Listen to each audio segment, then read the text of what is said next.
Have you ever felt like you're standing in the middle of a storm that isn't even yours? A storm that arrives without warning, shattering the very foundations of what you know as family? It's a profound, confusing, and often deeply painful feeling. For many of us, that feeling comes when we face one of the heaviest words in life's dictionary: divorce. The word itself carries an immense emotional weight, not just for those saying it, but for every soul connected, especially for the children. Today, we're diving into a story that's very, very personal. A story about two little hearts that had to learn how to navigate choppy waters after a hurricane hit. The story of Olivia, who's 10, and her innocent little brother, Noah, who's just 7. Their once simple, joyful lives were suddenly fractured, divided into two different worlds. And this is the beginning of a journey you might just recognize. Hey everyone, and welcome back to Family Tube. I'm so thrilled you chose to spend some time with us today. Here on Family Tube, we believe that every family, every individual, has a story worth telling. From the belly laughs to the tears that stain our cheeks, and yes, to the inevitable drama. That's the essence of life.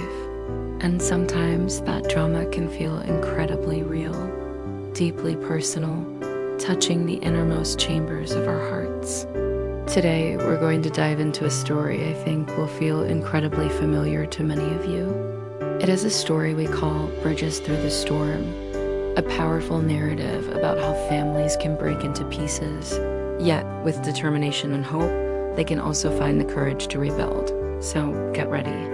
Take a deep breath, because we're about to embark on an emotional journey together, one that might just leave a lasting mark on your heart. Imagine summer in a Connecticut suburb. For many, it's a postcard image: bright sunshine, the aroma of barbecues, and the carefree laughter of kids playing in backyards. But for the Miller family, amidst that summer bustle, a heavy cloud hung.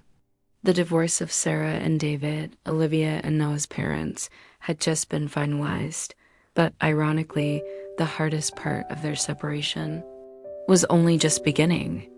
From that decree onward, Olivia and Noah became like relentless ping pong balls, constantly batted back and forth between two different worlds, two houses, two sets of rules that were often strikingly different, and most confusing for them, two sets of expectations that often felt completely at odds.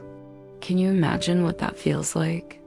Every Friday afternoon became a painful ritual, a handover moment that felt like a permanent goodbye. Little Noah would cling to his mom tightly, big tears welling in his innocent eyes, as if he might never see her again. While Olivia, she just put on a brave, flat expression, trying to hide the tiny spark of anger smoldering deep within her heart, anger at feeling so helpless. Listen, the arguments between Sarah and David were endless. Their phones became battlefields. You might have heard conversations just like this, or even lived them yourself. David, you have to be more flexible. Olivia has a big soccer game this Saturday. I told you a month ago. She needs her mom there. Then you'd hear David retort, his voice rising, I have plans too, Sarah. It's my weekend. Why do I always have to be the one to give in? My kids. Their arguments weren't about simple logistics anymore, like schedules or pickups. No, this was an unending power struggle, fighting over every minute and every decision. Parental divorce.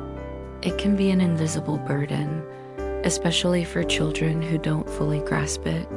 Olivia, once the most cheerful and spirited girl, now withdrew more often. She'd spend hours in her room, just reading or drawing. She hated the feeling of having to choose sides between her parents, hated hearing them constantly fight, and what she hated most, feeling like she had to be the adult amidst all this chaos, trying to keep her little brother strong. One quiet night, she heard Noah sobbing softly in his bed. Why can't mommy and daddy be friends anymore? Noah whispered, his voice cracking. Olivia could only hug her brother tightly. "I don't know now, but we'll be okay." But even as she said those words, they felt empty and hollow, even to her own ears. 6 months passed. A new chapter began, or so David hoped. He introduced Jessica and her 2 kids, 9-year-old Ben and 6-year-old Lily. David genuinely hoped this would be a happy, fresh start. A harmonious, loving, blended family, like the ones you see in movies. But for Olivia and Noah, they weren't additions to the family. They were intruders. A threat to the fragile stability they knew. "Remember this moment? My room feels so small now," Olivia complained with a sharp edge to her voice when she had to share a room with Lily at her dad's house. And Noah, usually so shy and compliant, became more defiant. He refused to eat dinner with Ben, locked himself in the bathroom, and even feigned sickness to avoid spending time at his dad's house. The tension was incredibly, palpably real during that first dinner as a big family. Jessica tried so hard, preparing the kids' favorite dishes, smiling kindly, but the atmosphere remained cold and awkward, as if an invisible wall stood between them. David tried to lighten the mood with jokes, but the laughter that emerged felt forced and hollow. Olivia and Ben just exchanged hostile glances. It was a painful snapshot of a family trying to come together, yet still feeling fractured, with old wounds left unhealed. But then, a crucial turning point arrived, a moment of bitter truth. One afternoon, David found Olivia's sketch pad, and what he saw inside wasn't the usual cheerful drawings she used to make. They were dark, heartbreaking scribbles. 2 separate houses, a crumbling bridge, and tiny, lonely herself, standing in the middle of a raging storm. David's heart sank. He finally grasped the harsh, piercing truth. He and Sarah, they had been too busy, too focused on their own war. They had forgotten that their children were the primary casualties in this endless conflict. They had overlooked the devastating impact of every argument, every harsh word inadvertently overheard. That night, David picked up the phone and called Sarah, but this time there was no argumentative tone, no anger, no accusations, just a genuine, trembling sincerity as he said, "Sarah, we need to talk. Not about us, but about them, about our kids."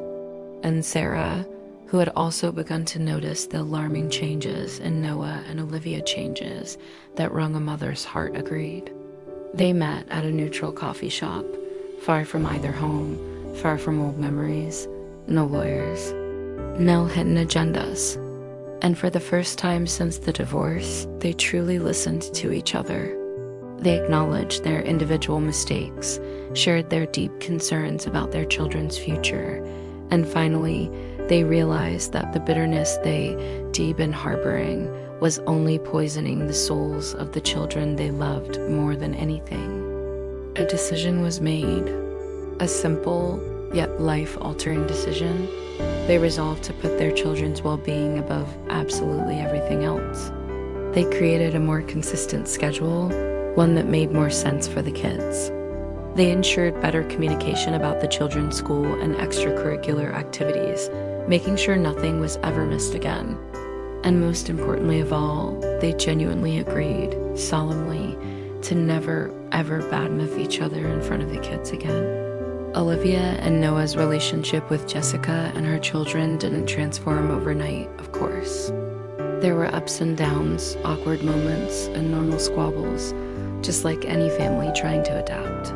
However, with more patient and understanding support from David and Jessica, and Sarah's agreed-upon truce, they slowly began to find a new rhythm, a healthier, more peaceful, and understanding rhythm. On one bright day, as David picked Olivia up from soccer practice, something beautiful happened, something that filled his heart with hope. Olivia smiled, and she said, with a cheerful tone David hadn't heard in ages, "Dad, can I watch a movie with Ben and Lily tomorrow?" Jessica said they have a new game. David's heart warmed, filled with relief and profound joy. This wasn't about a crumbling bridge anymore. This was about a new one slowly being built. A sturdy bridge constructed through the storm they had once endured. The Millers, in all their unique new forms, slowly but surely found a way to grow, to heal, and to move forward together as a unique yet strong unit. The story of Olivia, Noah, Sarah, and David, though fictional, is a powerful and very real reflection of the reality for countless families across America. Maybe you've been in their shoes. Perhaps you yourself were an Olivia or a Noah in your own story. Or maybe you know someone who's navigating a similar path, a friend, a family member, or even yourself trying to rebuild after a storm. This story touches on issues that are incredibly common in American society, from the complexities of divorce, the emotional challenges of child custody, to the intricate yet beautiful dynamics within blended families. This is part of the tapestry of our lives, part of what makes us who we are. Now, I want to hear from you. How does Bridges Through the Storm resonate with your own life experiences, or with the story of someone you know well? I'm sure many of you have personal stories, valuable lessons, or simply thoughts you'd like to share. Please write down your insights, your experiences, or even just one word that describes how this video made you feel in the comment section below.